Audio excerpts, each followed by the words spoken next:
Well, before we continue, let's acknowledge the previous owners of the sacred land that we're on, Goldman Sachs, of course. You know, in November, Americans are going to decide if they're going to vote for a right-wing, racist, pathological liar or Donald Trump. I don't know if you saw the Democrat convention. Apparently, Joe Biden's health care plan won't cover your cancer treatment, but it does cover facelifts and hair plugs. The Republican convention was a bunch of rich guys telling you how scary socialism is to them. Ratings were down for both conventions. Americans are so ungrateful.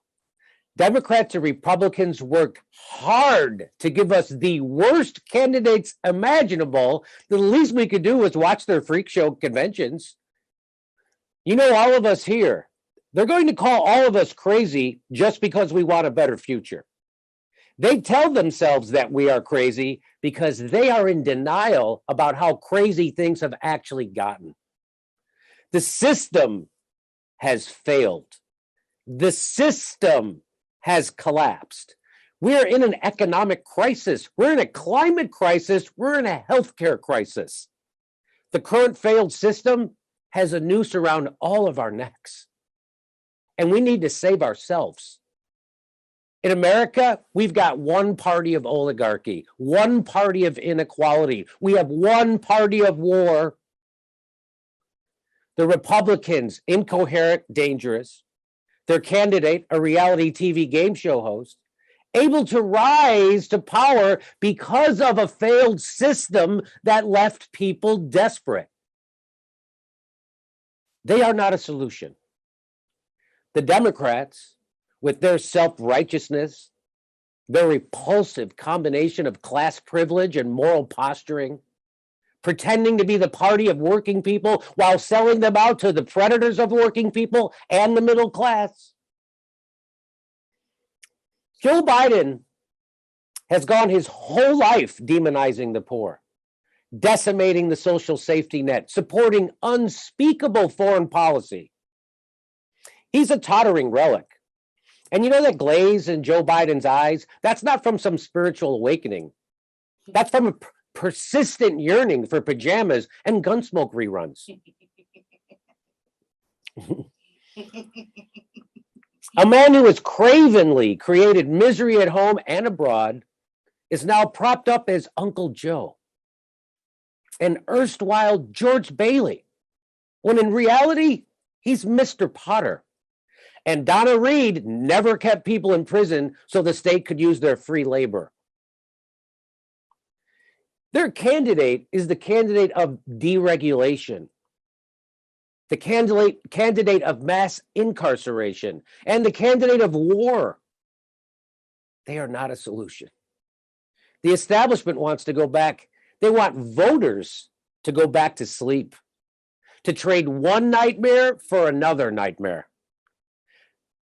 At a moment when the status quo has so clearly failed us, we have candidates that promise nothing will fundamentally change. We need alternatives. We need alternative media. We need alternative energy. And we need alternative politics. But Jimmy, you'll be going up against the big political parties. Big banks, big oil, big pharma. Let's get away from big. Let's realize that we are only big when we come together and acknowledge our smallness, stand in solidarity with each other. That's when we're big. We are up against Democrats and Republicans. Republicans and Democrats only care about short-term profits and short-term solutions. Democrats and Republicans are going to give us a short-term future. A People's Party is the only solution. The People's Party must transform our political system. It must. The People's Party must rejuvenate our democracy that has already been stolen from us. For workers, we need to do this. For the planet, we need to do this. For all people, we need to do this. What the People's Party is proposing is something completely radical. We are demanding policies that the majority of Americans want. How radical.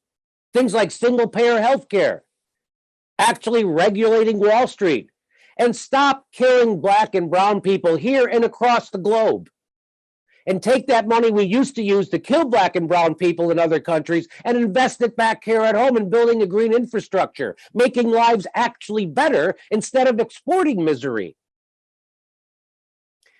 But independents and progressives no longer have to settle for less, except for scheduling meeting times agreeable to most members, which already sounds like a deal breaker. We must work to become a majority party. And until we get there, we must be large enough that any party that wants to win must form a coalition with us. Coalition, by which they concede to our demands and not the other way around.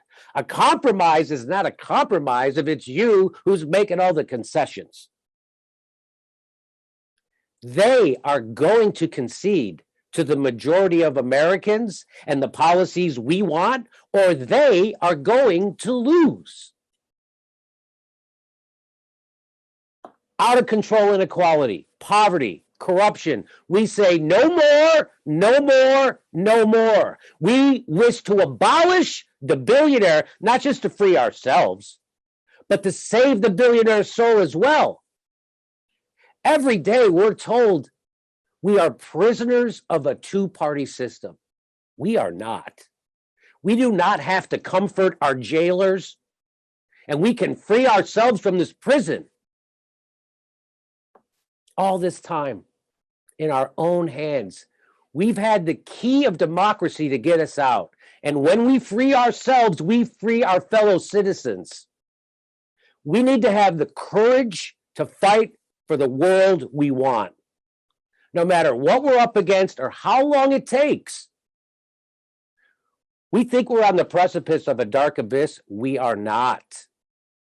When we bring on the sunrise, we will see we are on the cusp of a beautiful new world. This movement must win. Millions of working people are counting on us. The future of the nation is counting on us. The future of the human species is counting on us. People's Party.